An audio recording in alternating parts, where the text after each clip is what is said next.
Shalom Alaikum, jumpa lagi bersama saya Diaken Widyastono Yohanes di kebersamaan pada hari ini di konten pujian bahwa sesungguhnya ujian sejatinya tidak pernah menghalangi pujian.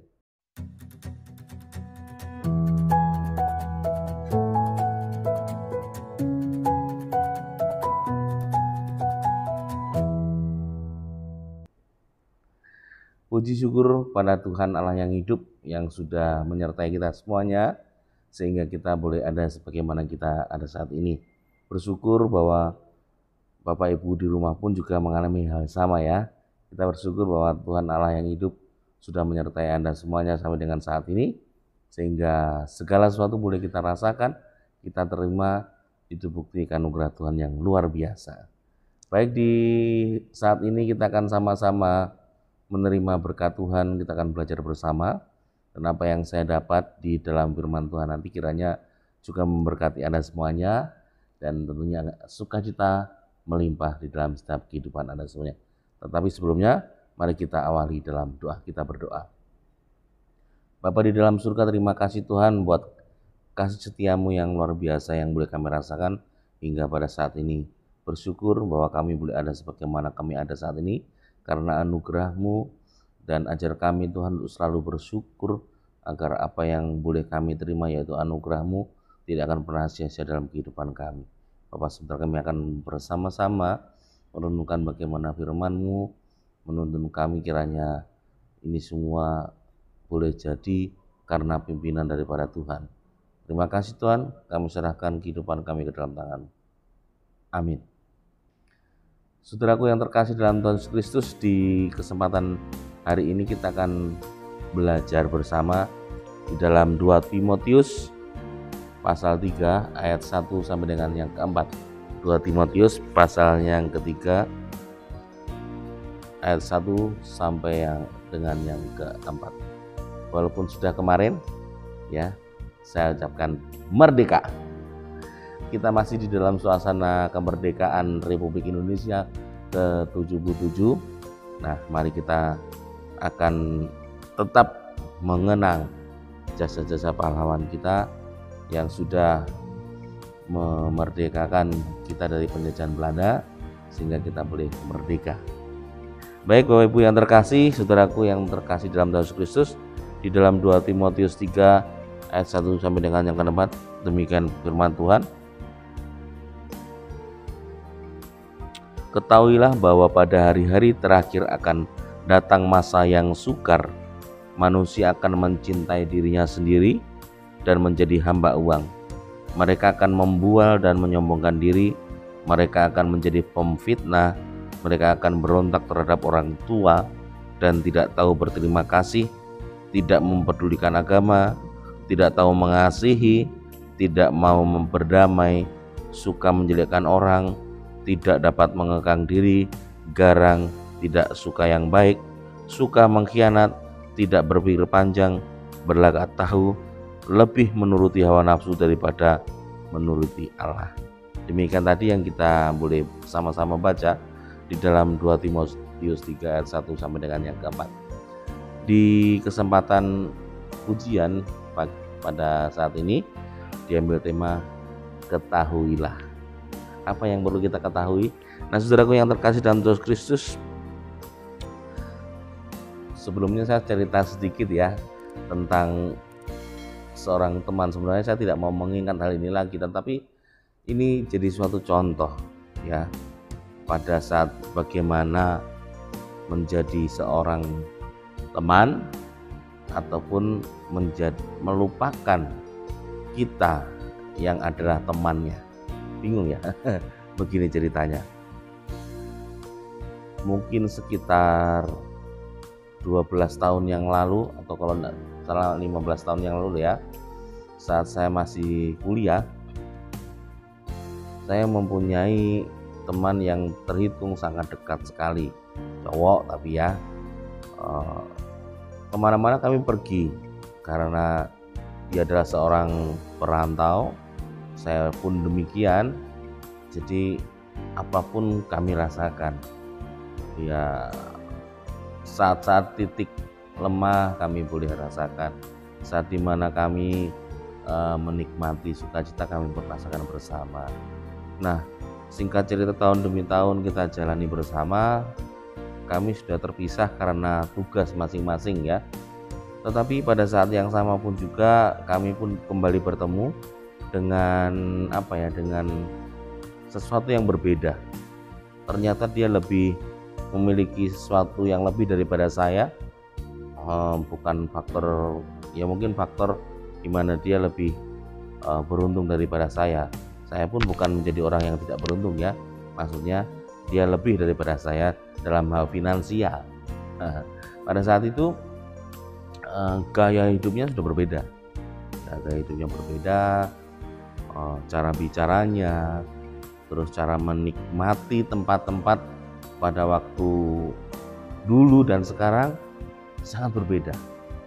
Karena mungkin hal itu tadi, finansial itu tadi, yang membuatnya seakan-akan kata gengsi itu lebih membaur dalam hidupnya daripada mengingat masa-masa lalu yang indah di saat titik-titik lemah kami alami. Ya, intinya bahwa semuanya boleh berubah pada saat itu. Ternyata benar, perubahan terjadi pada saat dia memiliki segala sesuatunya, termasuk ataupun terlebih uang tadi. Pada saat saya ajak makan di satu warung, ya warung yang itu adalah kesukaan kami dulu. Karena apa? Karena murah, banyak, dan mengenyangkan. Yuk kita ke sana yuk, gimana? Mau nggak? Cari yang lain aja lah. Perut kita kan beda dengan perut kita yang dulu. Perasaan sama. Oke dah, saya nurut. Nanti dia mengajak di tempat yang mau makan aja mikir kalau saya, aduh jangan-jangan cukup nggak nih uangnya, cukup nggak? Ternyata gimana ya, aku nggak punya uang lebih lah kalau untuk ini, kamu bisa pinjam aku dulu nggak? Udah gampang kalau itu. Ternyata bukan dipinjemin, mau ditraktir enggak, mau dipinjemin iya, berarti saya berhutang. Aduh makan aja berhutang. Sekali itu aja deh, pikir saya demikian. Akad makan, saya makannya sambil mikir ini habis berapa gitu ya, 15 tahun yang lalu. Nah singkat cerita, begitu kami ketemu tetap di satu kota yang sama, walaupun kami berbeda kota tapi di satu kota yang sama. Ternyata sudah kalah level saya, dan singkat cerita sudah meninggalkan saya karena berbeda level. Nah ini yang bukan saya mengingat hal yang menyakitkan, tapi saya ingin mengaplikasikan cerita itu tadi dengan pesan yang akan kita sama-sama nikmati dari firman Tuhan di saat ini. Nah saudaraku yang terkasih, jelas sekali bahwa sesuatu hal yang dianggap lebih dan bahkan sesuatu yang kita idam-idamkan, yang kita inginkan dengan nafsu dan sebagainya, bisa mengubah kita. Satu contoh keuangan, ya uang tadi firman Tuhan juga sudah kita baca bersama tentang uang bisa mengubah kita. Nah saudaraku, pesan pastoral Paulus kepada Timotius memperingatkannya agar menyadari dan mengetahui apa yang dihadapinya pada hari-hari terakhir ini. Nah, yaitu bukan hanya kesukaran di ayat 1 ataupun ayat 12. Kalau Bapak Ibu bisa loncat di situ, ya di sini katakan bukan hanya kesukaran, tetapi yang paling penting adalah kecenderungan manusia yang akan mencintai dirinya sendiri. Nah, bagaimana manusia mencintai dirinya sendiri? Ayat yang kedua, dan lebih menuruti hawa nafsu. Ayat yang keempat. Nah, saudaraku yang terkasih, karena itu menjadi hamba uang. Nah, uang menjadi segala-galanya. Uang menjadi segala-galanya, bahkan menjadi Tuhannya. Nah, di zaman-zaman sekarang ini memang segala sesuatu menggunakan uang. Tapi ingat, kadang-kadang juga uang membelit pikiran kita, ya, mengikat pikiran kita, sehingga yang terjadi adalah tanpa uang kita mati. Padahal kita nggak ingat ya, bahwa siapa sih yang membuat kehidupan. Kalau tanpa uang aja kita mati, siapa sih yang membuat kehidupan? Apakah sebelumnya kita dibuat dari uang itu? Kita bisa berpikir lebih menggunakan iman. Nah, saudaraku, bahayanya kalau menjadi hamba uang ya, semuanya terjadi dan bisa dilakukan, bahkan menjadi Tuhan. Uang itu menjadi Tuhan. Nah, relasi dengan orang lain itu hanya sejauh untuk menguntungkan atau menambah ketenaran dirinya sendiri. Kalau kamu nggak menguntungkan bagiku, ya sudah, jangan berkawan denganku. Ya, sedemikian zaman-zaman sekarang ini. Ataupun juga relasi dengan sesama menjadi begitu semu, tidak ada cinta, tidak ada hubungan yang baik, ya, tidak ada jalinan kasih seperti yang sebelum-sebelumnya. Karena apa? Karena uang membelenggu, mengubahkan, bahkan tadi katakan menjadi Tuhannya. Ada yang berbuah, ya, tidak ada cinta, sombong dan angkuh, diubahkan oleh benda mati, ya, yang sebenarnya itu tidak akan pernah mengubahkan kita. Nah, saudaraku, apalagi hidup keagamaannya menjadi percuma. Artinya cuma biar dipandang supaya saya itu baik atau saleh, ya, dengan hidup beragama. Tetapi sebenarnya itu kosong, nol, tidak ada apa-apa di dalamnya. Karena apa?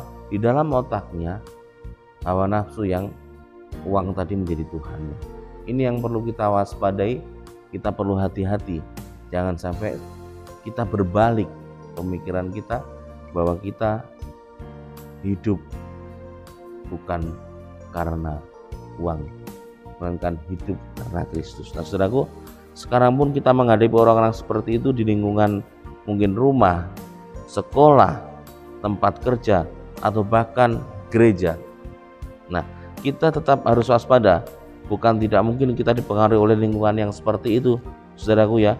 Sebagai jemaat Tuhan, kita dipanggil untuk menghadirkan diri sebagai yang berintegritas, mencintai semua orang dengan tulus, mengusahakan damai dan persahabatan sejati.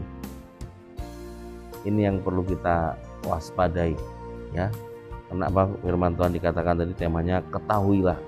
Ingat, ketahuilah bahwa segala sesuatu bisa mengubahkan kita kalau kita tidak waspada di zaman-zaman sekarang ini. Sedikit aja kita terlena, maka kita akan jatuh di dalamnya. So, tetaplah meminta kekuatan daripada Tuhan, karena kita hidup saat ini adalah anugerah Tuhan. Kalau kita berkata saya mati kalau tidak punya uang, tepis, ganti, saya bisa hidup karena pertolongan Tuhan.